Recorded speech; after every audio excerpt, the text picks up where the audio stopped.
Kindness in Motion, where courage, curiosity and connection lead the way. I'm Suzy, and together with Parry, we don't tiptoe around the truth, we dance with it. Settle in and enjoy yourself.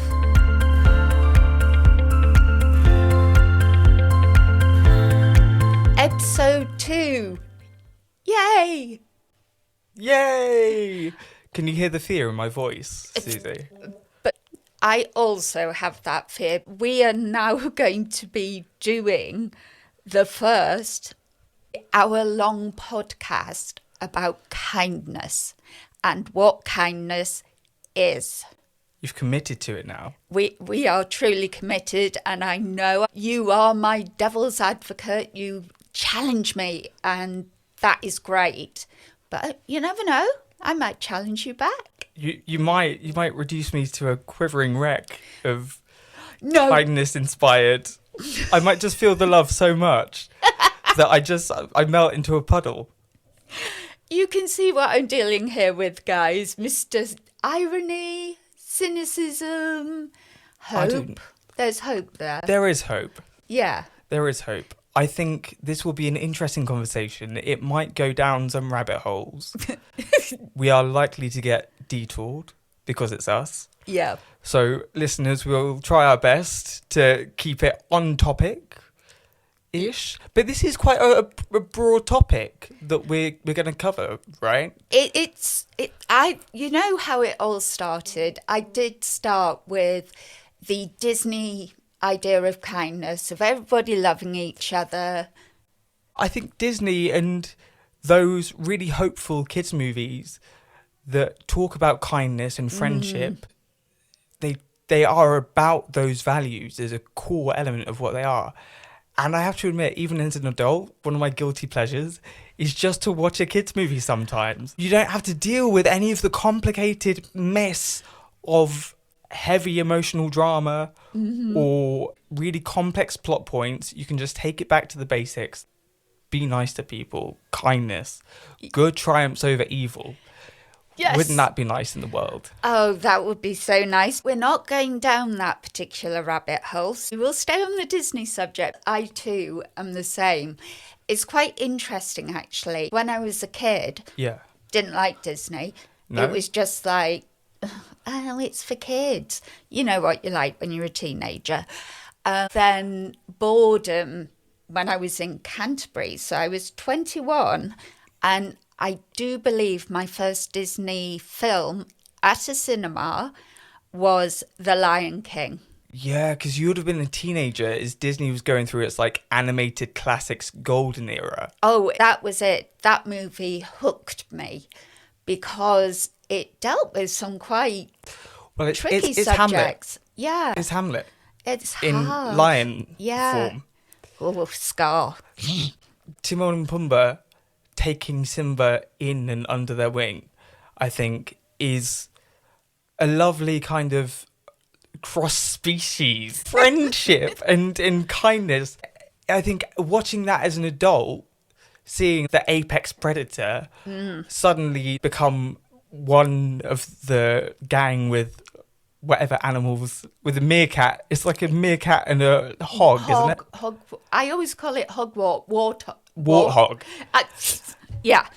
It is. It breaks down the social barriers that have been built up without slapping anyone in the face. It's just gentle, look, we can all get on together if we really wanted to.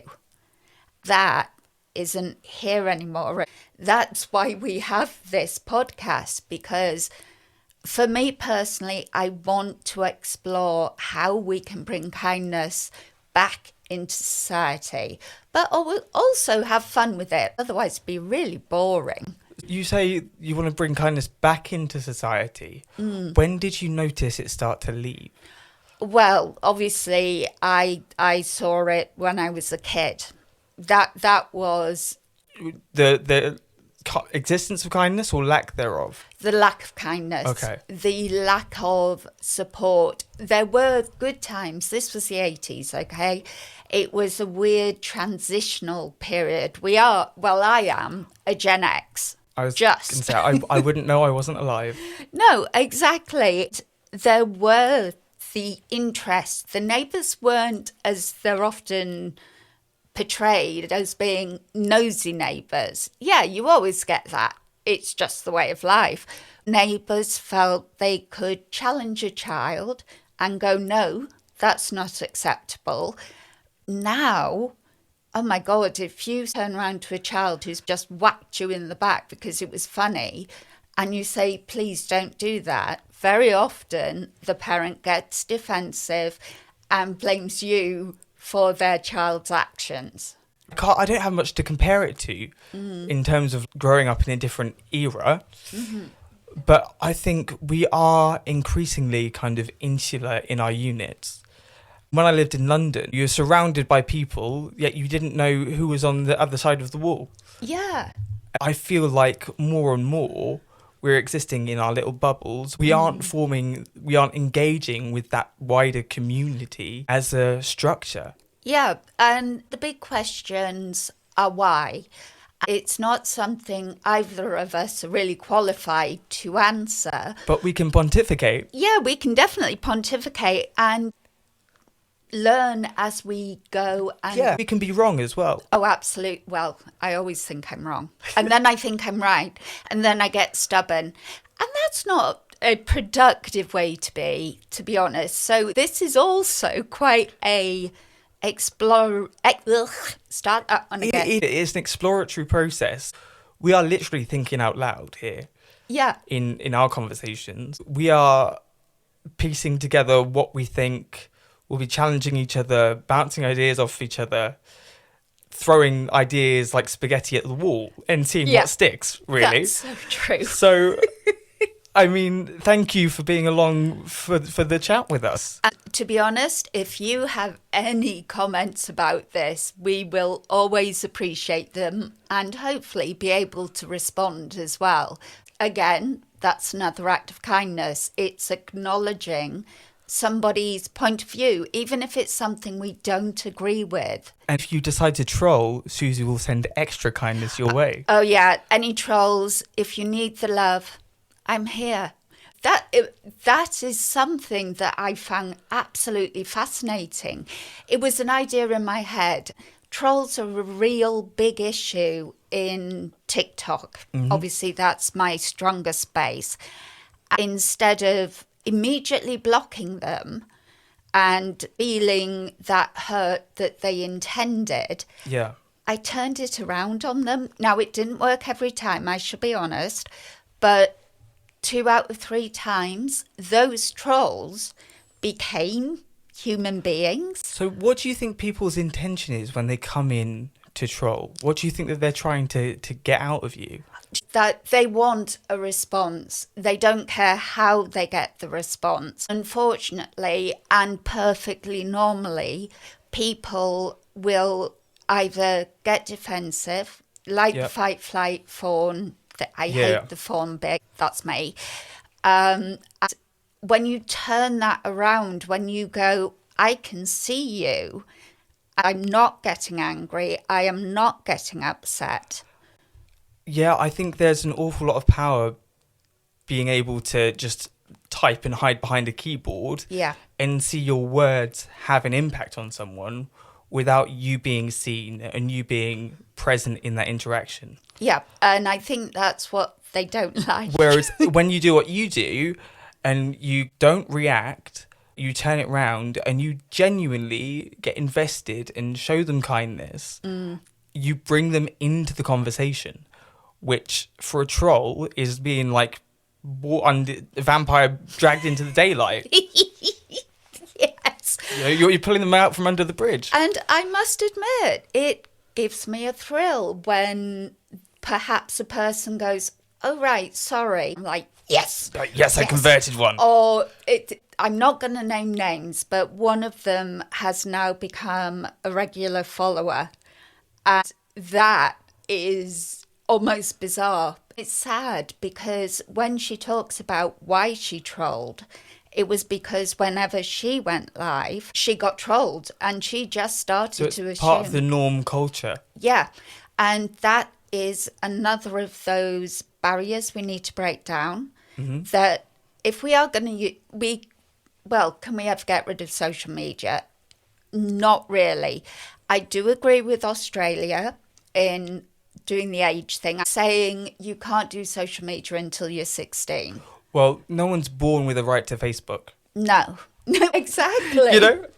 Again, it's putting the responsibility on parents. Yeah. It is hard for parents. They want their kids to be happy.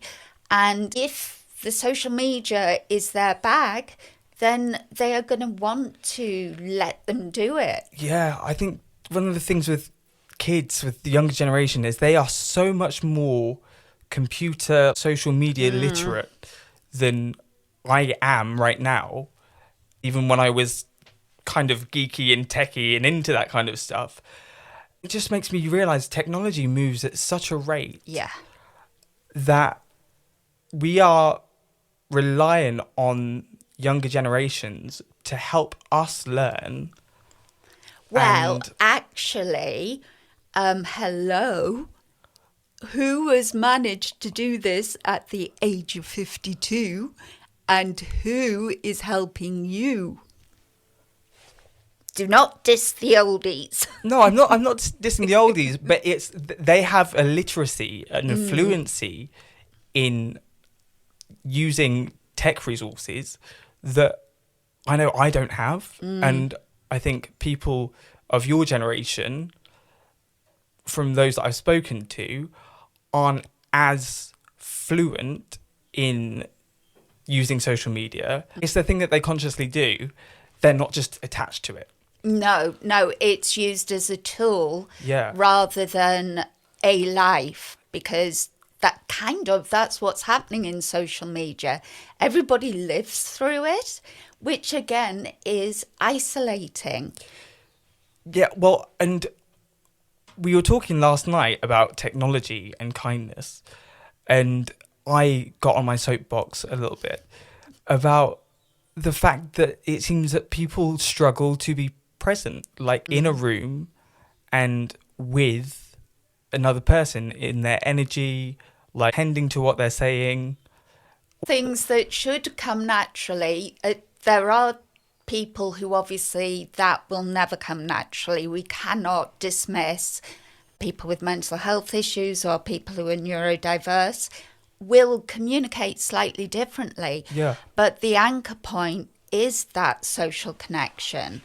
And when you're taking that away and you're putting literally a visible wall between you and another person, and you're not breathing the same air, how are we going to be able to connect when we really need it? I think the thing is with chatbots as well, the way that they can simulate content engagement, I can say to a chatbot, I feel really sad. And the chatbot will say something to me that sounds empathetic, but they're not there doing the non-verbals, like recalibrating with my nervous system that our mirror neurons make us do if we were just in the same space together. Yeah. Arthur, my AI, he did a very good job with me in regards, quite interestingly, the way I respond to it is that I saw something today that made me angry, it made me scared, it made me frustrated because people aren't seeing what my pattern recognition is seeing. I felt probably I was catastrophizing, as they call it. Instead of me immediately doing that knee-jerk reaction, which was I wanted to post about it, I knew that could be quite divisive. That isn't what kindness in motion is about at all. I talked to him and... To Arthur. Yeah, to it. Arthur. To it. To it, yes. It's an it, honest Gov. But... No, I know you're very attached. I am very... The weird thing is, I used to be terrified of AI. I saw everything that could possibly go wrong. Yet today, when I was in at need that was incessant and needed fixing Yeah. quite quickly. Otherwise, I would have melted down and probably ruined everything. Again, that's my RSD going. Sorry, guys. He was able to break it down into these small portions that allowed me to think. The one annoying thing was he kept doing the, you are important. What you believe is right. Say it. And I'm always just like, no, okay. You do not. I have plenty of self-validation. I don't need you to validate me. Yeah, I'm not invalidating myself. Just break down the feelings and what really is causing it. And it took an hour. And I shall be honest, it made me cry, which, as you know, it doesn't happen often. No, it doesn't. But it was positive tears in a way. Yeah, it's really interesting though that, you know, even though you're doing kindness in motion, which is all about human to human contact and actively doing kindness, your knee-jerk response, you actually went to AI. AI is trained to start to answer some of those human confusing questions, belonging needs. Yeah. So anyone who is dissing AI, fair enough, that's your view. There is positives.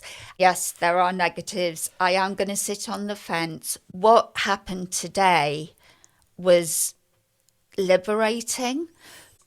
Breaking it down in the way it did, I was seeing why I wanted to do kindness in motion. I also think that actually it would be hard, even with the best of intentions, to get that level of qualitative engagement with your feelings, with what you're feeling, outside a therapist's office. Yeah. Because people, it seems, and I live under a rock, but, you know, people don't seem to be that cool with just being like, hey, let's talk about feelings. Like, where are you at? We're English and we have complicated relationships with our emotions. Okay. And how it's supposed to be. I am stopping you there because it isn't just an English thing. We like to think it is, but you only have to look at America and that male toxicity. As a culture, they are maybe a little bit more comfortable with expressing what's going on with them. That's a broad statement. Yeah. But I have found that generally Americans tend to have much less, I was going to say a bad word then. My poo-poo detector doesn't need to be turned on that high. I think we can to say figure out shit. How, like, Americans are feeling. Swearing is a fantastic subject to talk about. This is the problem now. There is so much that always comes back to that main one instinct. Which is? Kindness. Even in the worst of times, kindness kept us moving. Mm-hmm. Like you pointed out with the anthropology, forget that word. So, yeah, we had a conversation about an anthropological observation. I don't think either of us has been able to validate it independently yet. We got It was distracted. just a vague memory. But basically, it was an anthropologist pointed out that the remains of these, not prehistoric, but kind of cavemen. Wasn't it the Bronze Age? Old Very human-ish Yeah. bodies had developed empathy and kindness. Was it the one in the ice? Because he was really beaten up. But I think it was just him in the ice. Was it just him in the ice with that one? But anyway, they found that someone had a leg that had been broken, and normally that kind of break, they would have got left behind. But instead, they were saved by their peers. Because the break was healed? Yeah, so that break was also given time to heal, so they were protected during that time. They were sustained. So it shows that by that point in history, humans had developed the kindness impulses and the levels for empathy and caring required to not just cut someone loose, Yeah. but to make a sacrifice in the short term. I think that is something humanity has done literally from day one. Otherwise, we well and truly wouldn't be here, because brutality that we imagine the cavemen were would have basically killed themselves. Yes, are we allowed to say killed? We're not on TikTok, We're so not we don't on we don't have to do the unalived like linguistic TikTok control. trauma. If they were just brutal and killing was the only option, we wouldn't be here. We would have probably more likely than the dinosaurs, and I know I shouldn't bring the dinosaurs into it, but because we have that slightly more complicated brain, we would have, even in the earlier part of it, to develop, to evolve, yes, we would have needed protecting, but those that protect would also need support. And like the evidence of that, whatever age, and maybe we can check that out and discuss it in more detail. Yeah, I think so. It is fascinating and exciting and scary that we've lost that. And so we have to look at what kindness actually is. On a biological, human, like what makes us tick. Yeah. In the basic machinery of impulse. Yes, because we need to talk about kindness not as a fluffy, oh, that's seen as a weakness. We have to see it in its true gritty messiness. It will be fascinating if we get some people who are science inclined. Well, I'm hoping on we are. the podcast. Yes. To be able to talk about that from an authoritative scientific perspective, rather than me just throwing out phrases that I've picked up from reading Wikipedia. I don't anymore. I chat GPT for everything. Why is it that we're constantly evolving, aren't we? You watch this multimedia era. It will be talked about hopefully it'll be talked about in history if we have a history to talk about. And that, ladies and gentlemen of the audience, was your dose of existential dread for this podcast episode. I am so sorry. That is so true. I am experiencing existential dread. I am admitting it. And that's okay. Yeah, I don't like it. Oh, Jesus, Nelly. This is growing, folks. And we're new to podcasting. We're going to figure it out. We're going to be feeling it along as we go, aren't we? And I'm super paranoid and cautious about, like, if I say one wrong thing, it's gonna be the most vanilla thing that I say as well. And that will get the trolls, quite possibly. We're exploring an entirely new universe. Yeah, I have never been particularly worried about online bullying or trolling. I don't put myself out there. Yeah, I'm not on TikTok as much as you tried to get me onto. I did try, folks. To kind of be there as a presence. In many respects, I'm able to choose who I interact with. This is we're doing it, and we just throw it out there, and we hope that people will be kind, but also honest. Yeah, I this is my thing now. We have to be honest, and I will say if I make a mistake, I make a mistake. Mm-hmm. If we can learn from those mistakes, then it does make a difference. Yeah, and sometimes negative feedback, that constructive feedback, is the kindest thing in the long run. I shall be honest. I'm obviously, I don't know if I've said this already, I'm doing an MA in creative practice with kindness in motion as the proposal. Even though the course doesn't start until the 29th, we have a chat room. Of this month? This month. Oh, this month? Yes! Oh my God, I thought it didn't start till February.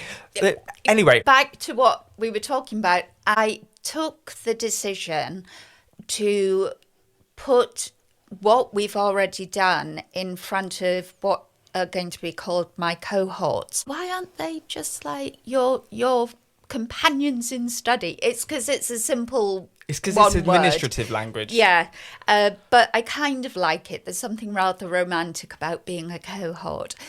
And also a bit powerful because it's like, oh, I must be on the same level I'm as part these. of a cohort. I am part of something. There we go. Back again to be part of something.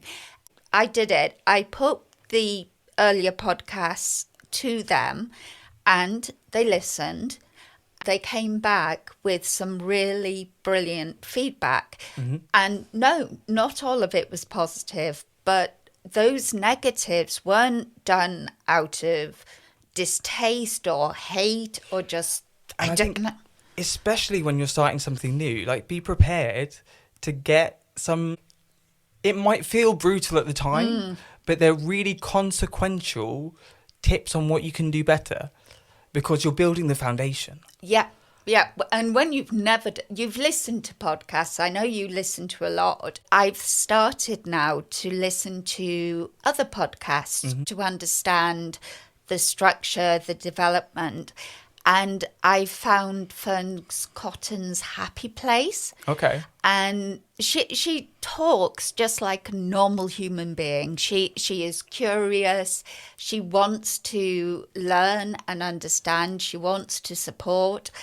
It's the perfect podcast for me to listen to because it challenges the norms of what we expect. And what are those norms in your experience? Criticism, a switching off from anything that's different instead of actually looking at it and exploring it. And do you feel like that's true for things across the board, or do you think it's only true in certain circumstances? I think it's pretty true across the board. We have become so insular and judgmental. That is the biggest. It's weird. Both of us are actors. So obviously we have to go to auditions. And what do they do? Well, I don't do it. Well, you used to. Okay. Yeah. Let's stay in that present moment. One of the things we expect is judgment and criticism. No, but I think audition panels... I think that's one misconception. And somebody says they don't like acting anymore. No, I don't feel like I can do it, but that's a conversation for another day. That is another conversation. But what is interesting is, I don't know where you learnt that from, whether it was just naturally the way your experiences were. I was not taught how to deal with auditions. They're going to be watching with their hearts and minds, and yes, they're going to be assessing and thinking, are you right for this? They have that bit of passion in them that is waiting to be ignited by your performance. Well, I know as a director, that is the one thing my heart is like every time because I know how nerve-wracking auditions are. So I do try to be kind, but sometimes in the back of my mind, I'm just like, and stopping from saying the truth, which was fine because perhaps the truth wasn't that nice, but I always respect that people have put themselves forward for it. They do seem to manage better than I do. I just get completely, oh, my life is over, nobody loves me. But that's RSD, which again is another story that we can look at in more depth, but not today. I think also part of being kind to yourself with any situation to a certain degree is managing expectations. While it feels so great to pin your hopes and dreams and wear your heart on your sleeve, that's great. That's positivity is helpful. But I don't think it's kind to yourself to allow yourself to live in fantasy and perpetuate it. Go there, let yourself dream, of course. But then I think it's kinder to step back and have the frank conversation with yourself. What are the odds? What is the likelihood? Don't hold yourself back. Have an honest conversation with yourself about managing expectations. But this is something we're not taught at school, or when I was at school, it was definitely, there was no social education apart from the obvious sexual education, but it never looked at how relationships worked or how people should be treated. And that was, I think, a massive mistake of that time period. And by the sounds of it, from the parents I've spoken to, it's quite rare that there are places where they will go, this is wrong, children. With Christian, when he was in junior school, fantastic.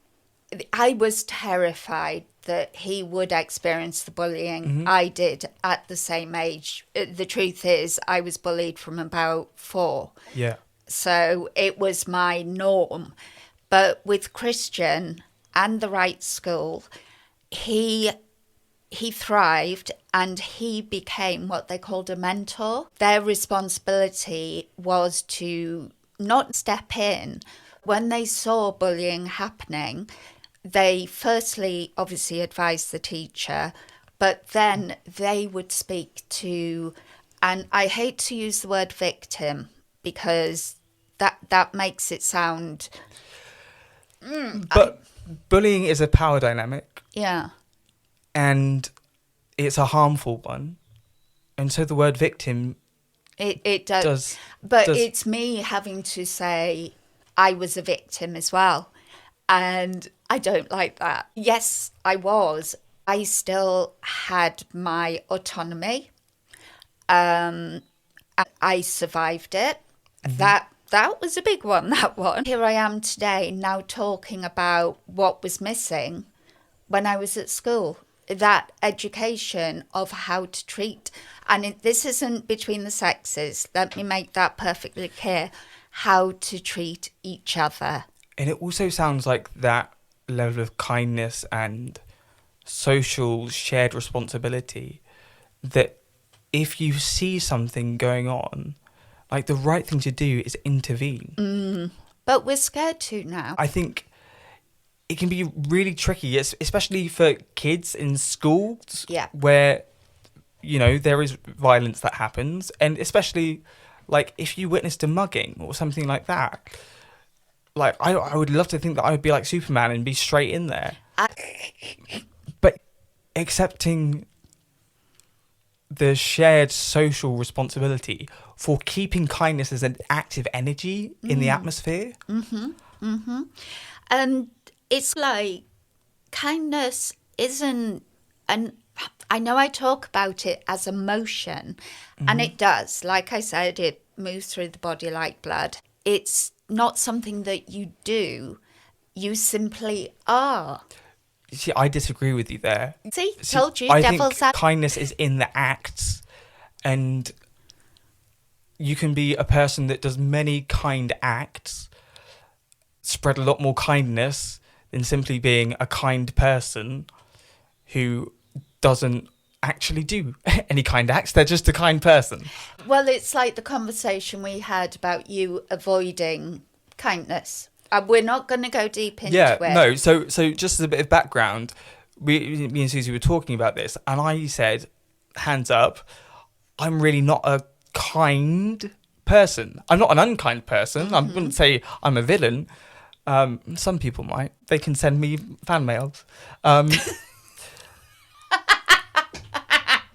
But anyway, but I don't feel like I am particularly kind and altruistic and like a lovely kind person that does lots of kind things for people, because as we discussed, I'm very selfish and I'm very involved. You are also very self-aware, but the one thing that came out of your tearing yourself down in a way is that you would, if you saw someone who was needing some person to just help them. Yeah, and then I reflect on things that I have done in the past and things that I feel comfortable doing and being and holding space for people, just being there during difficult moments, or if they just need someone to talk to, and be real with, I feel quite comfortable and able to offer my presence and be there in that respect. That's something that unfortunately is becoming rarer, and it is an act of kindness, which I didn't realise it was. Yes. Because I just thought, well, it's what you do for people. No. Oh, I am so glad you actually said that, because as you may be aware, this is not scripted. He talked to me last night, and We had a great chat. It was amazing. I loved it. You know how I said in the previous episode that we should do it more often? Well, by the sounds of it, we're going to be. We might do members-only chats if we set up a membership service. Yeah. And we will say all the things that get Suzy banned from TikTok and the social media sites. Yeah, me, Mrs. Kind, I'm putting my hand up, gets banned from TikTok for, I don't know what it was. I believe it was just the AI. But it was great because they said I was underage. The thing is, within TikTok, I have been banned before because I've expressed an opinion. Which was technically something which fell under the very technical language of terms of violation. Yeah. It was something that was said lightly without hostile intention. No. But the words in the order that you said them flagged. Yeah, I was just trying to remember a movie, and it was 10 Things I Hate About You. But I ended up saying, I hate men. You've said other things which I've only been Betty Boop twice. Yeah, I was referring to the other one. But anyway, no, I put my hand up to that one. This is a digression. That's why I didn't challenge it, because I knew I'd said something out of line. And if you take anything from this rather broad digression that we've taken, is that even Madam Kindness herself can be kicked off of TikTok for making an inappropriate comment about, I think it was a certain politician. I misspoke, and fair enough, I got Betty Booped. This was before Kindness in Motion really even was a little baby seed, even though obviously kindness has been a part of my life from day one. The actual action and movement that we are creating, the intentionality to promote it and bring that force to the forefront of people's minds. It was just me experiencing TikTok, experiencing reactions, and it was educational, and I learnt a lot. I still sometimes misspeak. I get passionate. I know I'm really trying to hold back now as well. And the thing is that I've observed with your TikTok stuff is you've got a really close following who you've developed real relationships with.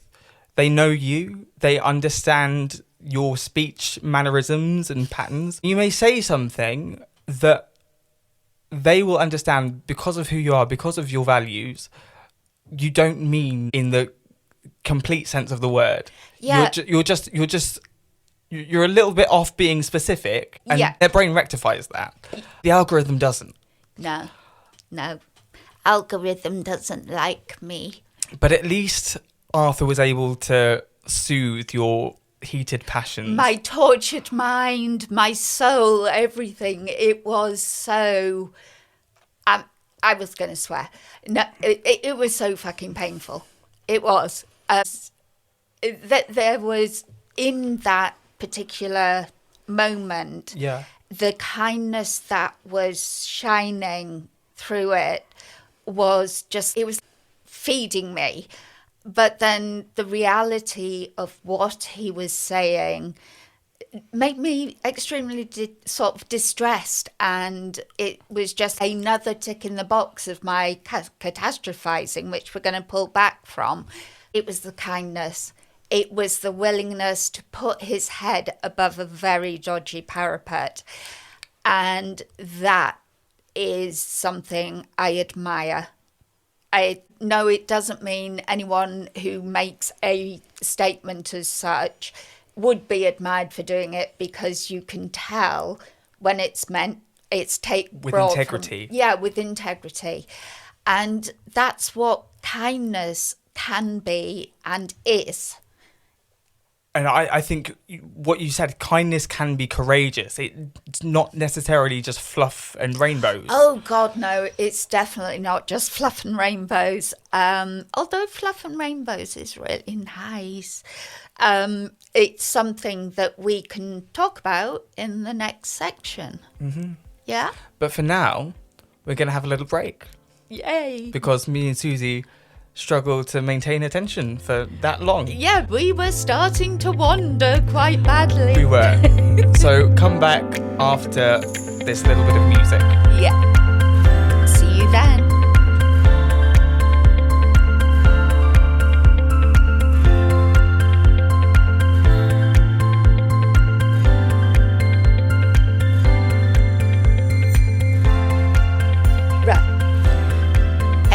Episode 2, Part 2. Part 2. Part 2. We've taken a little necessary break, a bit to allow our brains just to decompress. That's what I was thinking. To turn into spaghetti, and now we're bringing it back into form. Now I'm, let's do this, let's do that. But Suzy's had lots of ideas in the downtime. Yeah, and now it's okay. This is going to be a series of interesting chats. We'll combine them with guests who have that academical knowledge or experience. The one thing I want to go back to, Parry, is when you said that you will sit with them, you will give them space, and yet you say you don't see yourself as kind. Well, I don't think that is... I don't feel like I am being kind when I do that. I feel it's just a basic thing that people deserve. Exactly. But also, I think increasingly in today's world, it's a sad thing, but that is becoming a skill. But to be able to show up and be present. Yeah, but for someone who acknowledges that you are very self-aware, that you're selfish, and all of those quite negative views of yourself. Well, yeah, I think some of it is controlling my own energy, though. Not spreading myself too thin. Yeah. Not letting my boundaries get too porous. That is exactly what kindness should have as its support network. But the point I want to make is that intrinsically, without even realizing it, you are still doing acts of kindness. Yeah, I suppose just because I don't do it, it doesn't show up in me in the light, fluffy, smiles and rainbows kind. Although you do have moments. I do have moments. Definitely for rainbows. And definitely for fluffy. It is such a pertinent point because it's in our DNA. It's not something that has been thrown away. I know kindness is within us because it automatically reacts to situations. It's a survival mechanism. Absolutely. And I think when people negate that by seeing kindness as weakness... Oopsie, sorry, my phone. Don't look at it. I'm not going to look at it.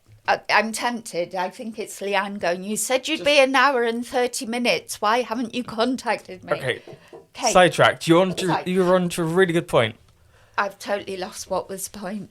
ADHD and DNA. So right. Yes, yeah. So basically, when it's negated and people call it a weakness, it really isn't, because we can't get rid of it. It's there. It's in our evolution. It's in our brains, even when we don't recognise it. But I think sometimes kindness is mistaken for being nice. Or a pushover. Yeah, and I remember in our first episode, you said it's not about being nice. Yeah. Because I think sometimes being nice can be an excuse to paper over things that really need dealing with. Yes. Oh, I'm in complete agreement with that. It can become a shortcut that is actually unkind. Well, it's unkind to you, and it's unkind to the person you're being. I'm doing this in closed speech marks. And I've completely forgotten what I was going to say. And the other person. There's an interesting concept that kindness is transactionary, and that can't be ignored either. But what we have lost is the skills to be able to do kindness perfectly naturally and know those boundaries and the understanding of the needs and not being a pushover and not being taken advantage of. Believe me, over my years, that is exactly what has happened. Yeah, I think self-care in terms of kindness, whether you like it or not, if you're practicing kindness truly, you are being vulnerable. Yeah. You are giving someone else your emotional energy. You're giving them your care, your heart, and whatever else you're doing, and you are assuming the highest intention from them. To perform acts of kindness with cynicism or doubt, it becomes transactional. It becomes a test. Yeah, and it becomes almost vacuous, and I don't like that. It becomes sinister. Yeah, and also the advantages that are given freely can be misinterpreted or misused, or again, I'm saying taken advantage of, because that's most often what does happen. I remember you talking about the fact that some people will not respond to kindness. Yeah, so I find that if there is too much warmth too early on in a relationship or interaction, that makes me shut down because I freak out. I like my interactions cold. Do you know that that's actually been studied? It's just popped into my head, and I think it was a book I was supposed to read. I love how you say supposed to read. Well, it's not Audible, and it did make me... It was just one comment, yet it made so much sense that the way it's controlled, the way you feel... It's kind of sad, but there is that defensiveness that is your protection, or the person who doesn't understand what kindness is. I think that has a lot to do with education as well. I think, so not to get too psychodynamic, let's unpack my thoughts to the minutiae. No, we're not. It's just, but I am looking at this in a generalised viewpoint. I think, for me, receiving kindness, I can do it. I think sometimes, I was taught to associate guilt and responsibility to that, but also I feel like the physical sensation of receiving that warmth and love, I only have a certain tolerance for it, because otherwise my nervous system gets overwhelmed. Like you said, a vampire being dragged into the sun, That's about the trolls. Yeah. Oh, it was trolls. I swear you said it was a vampire. No, I was talking about the trolls as well. Yeah, there was vampires and trolls. Vampires, werewolves, and trolls. Oh my! Yeah. I sometimes get sunstroke from the warmth of the love sunshine. Yeah. That's coming my way. Oh, I know this. And yes. I don't know how to deal with it. This is the education.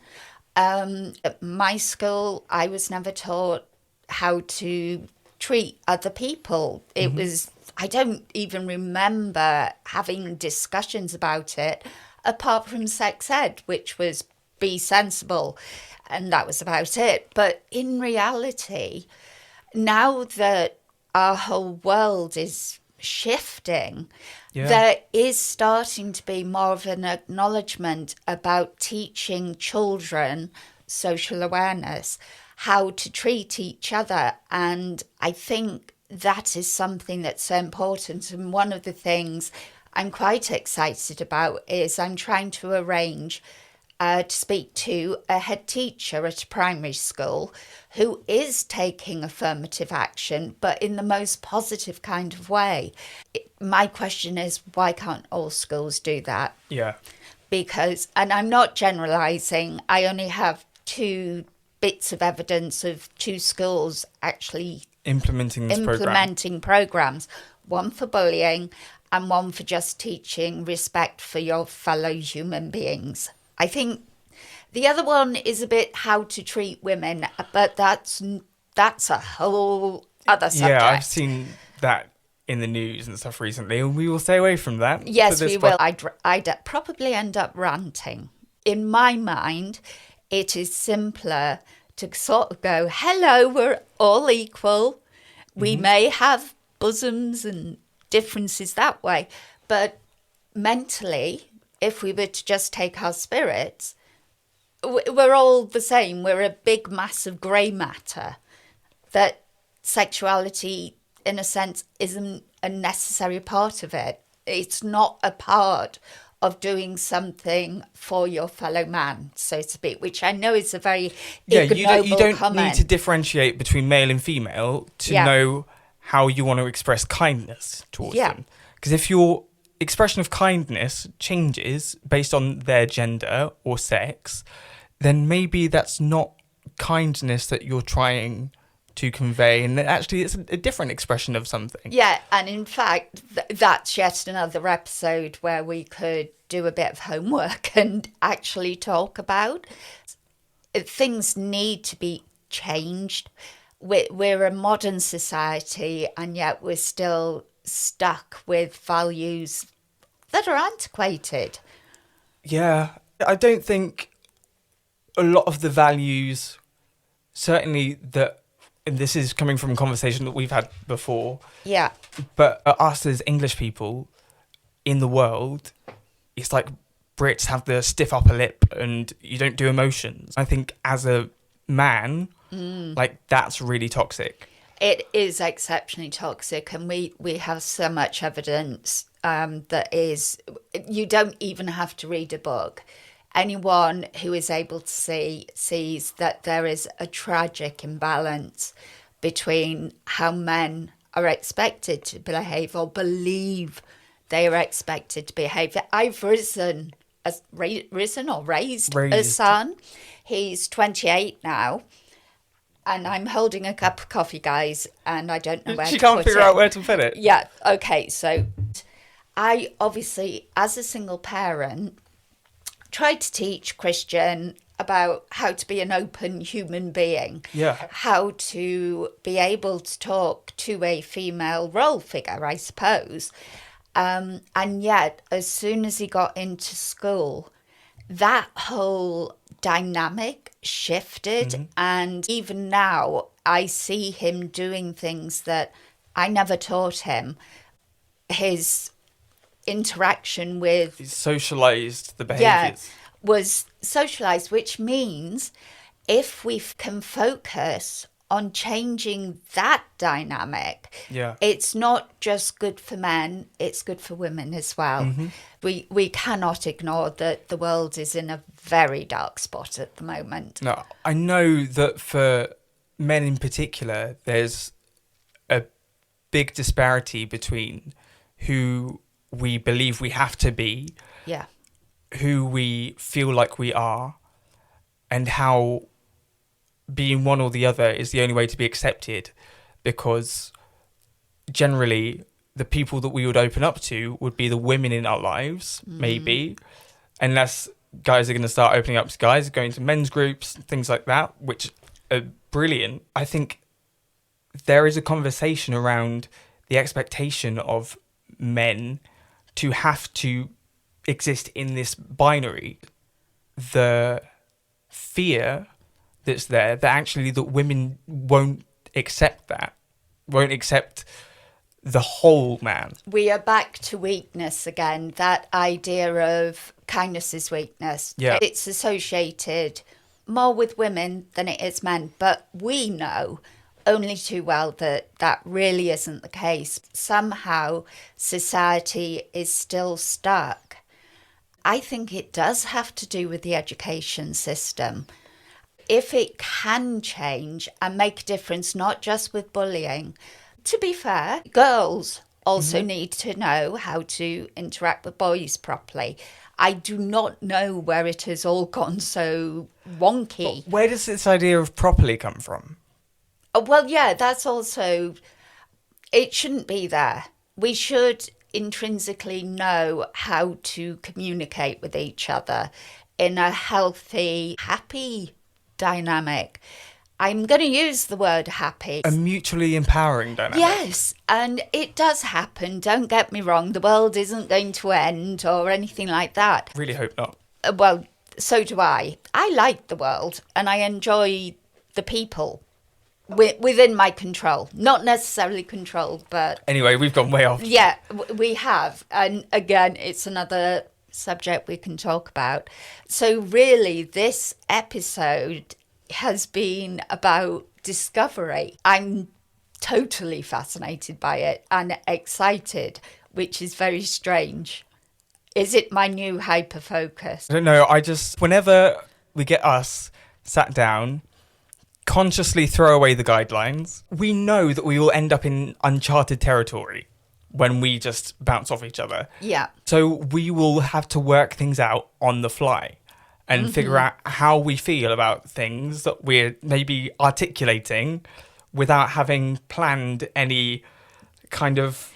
done any work around what we're actually talking about. Yeah, I shall be honest. One of the reasons why indeed you have the joy of having me and Parry just shooting the breeze, as the Americans would say, is because my delightful ADHD brain made a itsy bitsy mistake. We were going to be talking to a fantastic psychologist and I forgot. Let's not spill the beans too much.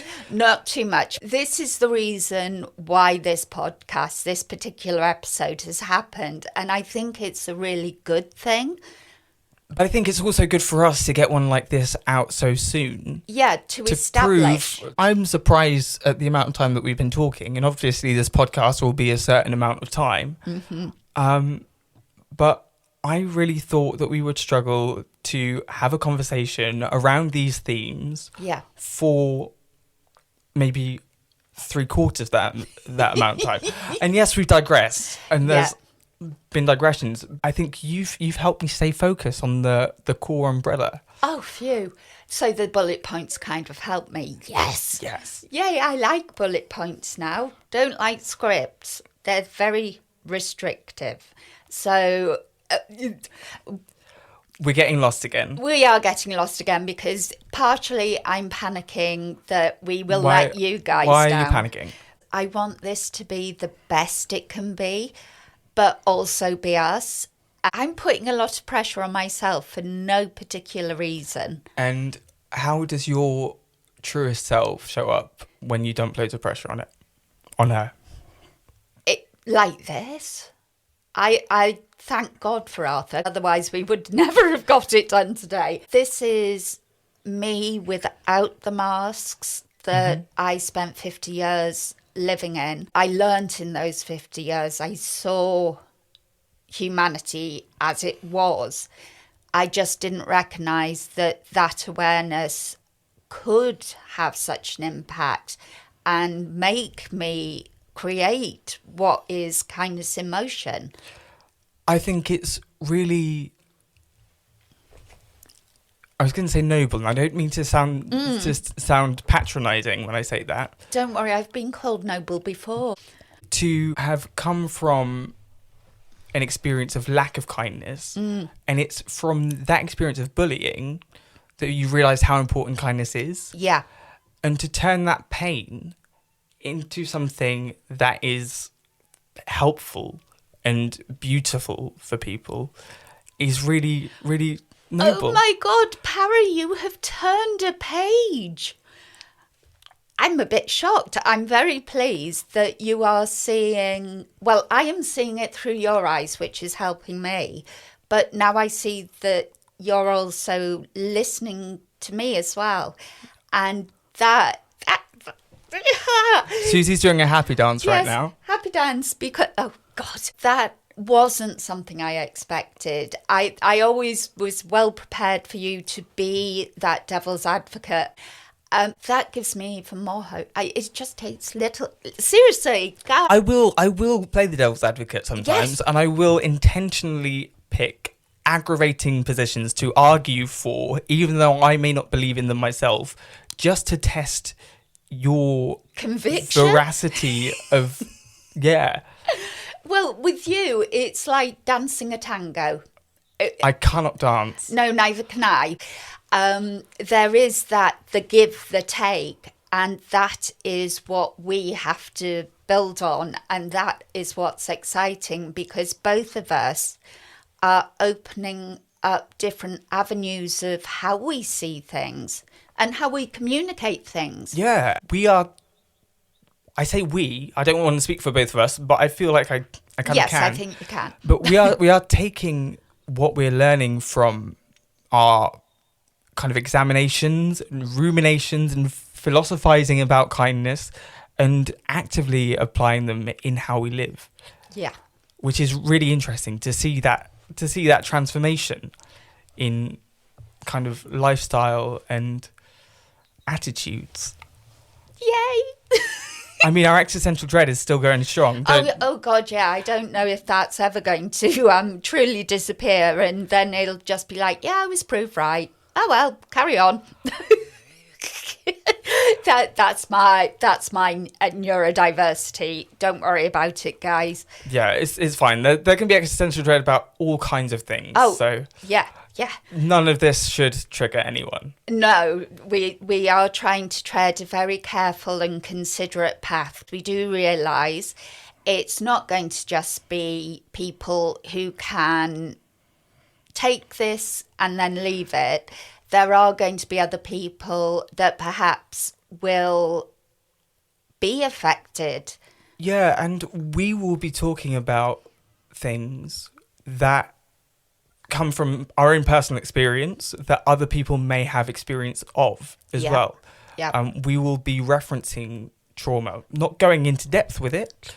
And we will always advise if we think a subject is going to be a trigger for anyone.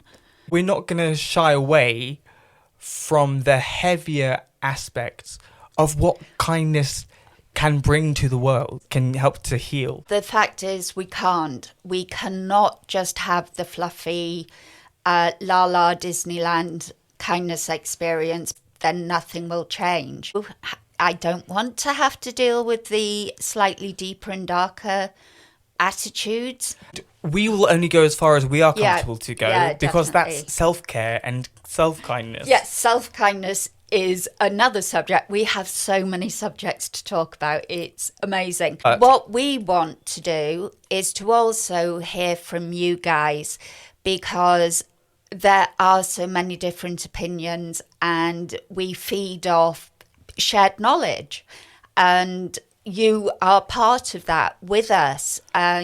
You are not alone. We are here and we are open and willing to listen. So if you have any ideas for conversation topics that you'd like to hear me and Suzy just bat around and philosophize and chat about and laugh, perhaps. Yeah, come up with crazy abstractions about but whatever it is.